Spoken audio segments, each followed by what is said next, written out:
So you can go into a calorie deficit and push and push and push.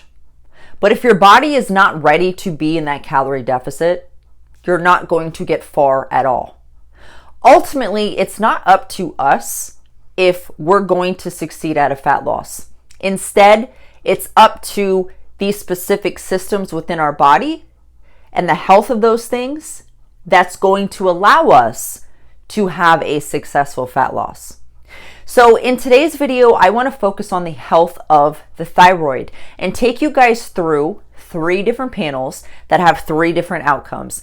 And I want to be able to explain to you guys, what do you do in these situations if one of these things sound like you? Now, when it comes to the thyroid does control all things progress. It regulates metabolism, it regulates body temperature, muscle growth, and as you can tell, those things are really important. And it also plays into the health of some of our organs, like our brain, our heart, just to name a few. If we have any disturbances within our thyroid, it's going to affect our metabolism, our body temperature, our blood pressure, our heart function, muscle growth, the central nervous system, menstrual cycle issues, and then of course it can cause us to gain weight. So the thyroid is a very, very powerful thing. And if it's not healthy, you're not going to make that progress, unfortunately. So let's take a look at the 3 different examples that I have here of the thyroid, and let's determine what's going on and if this person should diet or not. So the first person, they have a TSH, which stands for thyroid stimulating hormone, and that's just basically the signaling between the thyroid to the pituitary of the brain. And the pituitary of the brain sends a signal to the thyroid and tells it how much thyroid hormones to release. So their TSH is actually high. And then what I have over here is I do have the ranges. So they have a 5 for their TSH. And the ranges go from 0.55 to 4.7. Now this is out of those ranges. So what that tells me already is that they're probably going to have some other panels that are also downregulated as well. Then they have T4, which is the inactive thyroid hormone that does convert over to T3, the active thyroid hormone that controls metabolism. Now their T4 is a 1.6. So that's actually in range because the range goes from 0.8 to 1.76. So that's good to go. Then we have T3. Remember, T3 controls metabolism. Their T3 is very low.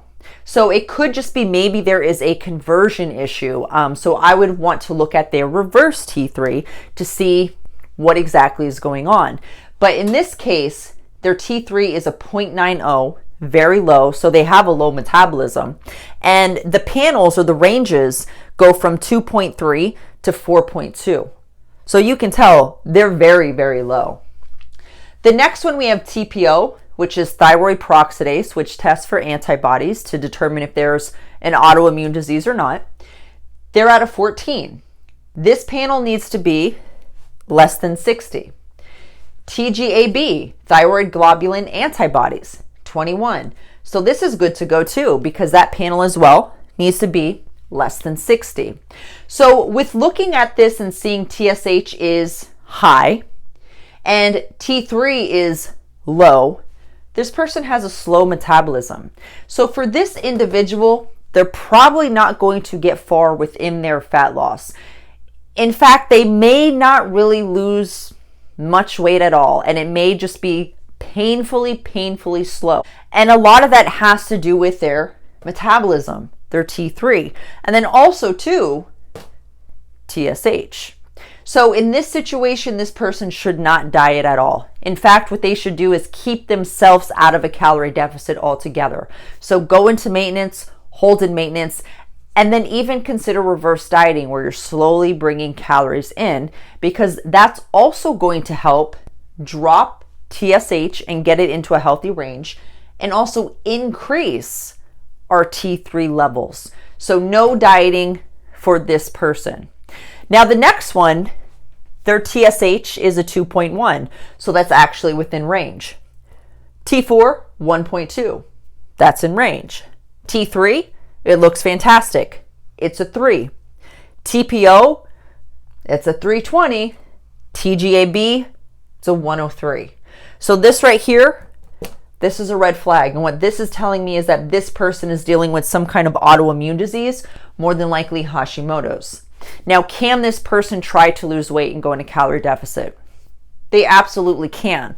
But the thing is, what they do need to control is their antibody levels. And a person who does have Hashimoto's, it is smart for them to avoid gluten altogether, because gluten does cause inflammation that increases the antibodies of the thyroid, and it just makes the situation even worse. So they can diet, but they have to be selective on the types of foods that they eat, because they don't want to cause that inflammation. Now, last but not least, these are actually my personal panels. I had these done in February of this year. So TSH is a 1.9, so that's good. T4 was a 1.1, so that's good as well. T3, 3.4, so that's good. So I have a healthy metabolism. TPO was a 49, and it has to be less than 60, so we're good to go there. TGAB is less than 15, so that's good. So it needs to be less than 60. So in this situation, this is an example of a healthy thyroid. So if I wanted to, I can go into a calorie deficit and I will be fine, because my thyroid is in a healthy spot, and it's going to help take me a further distance within my own personal fat loss. So the best advice that I would give anybody who is considering going into a fat loss is make sure you are getting your thyroid panels and also your sex hormone panels. Make sure you're getting these things checked annually, because it's really important. And the last thing you want is to be putting yourself in a calorie deficit and just spinning your wheels and getting very frustrated and thinking that you're just destined to be overweight for the rest of your life, when in fact, you're just not putting in the work to see where the health of your thyroid is, and if it is in a good spot, and if your body is ready to go into that calorie deficit. Because remember, it's not up to you. It's up to the systems of your body. And if they're in a healthy spot, then they're going to give you the green light to have success within your fat loss.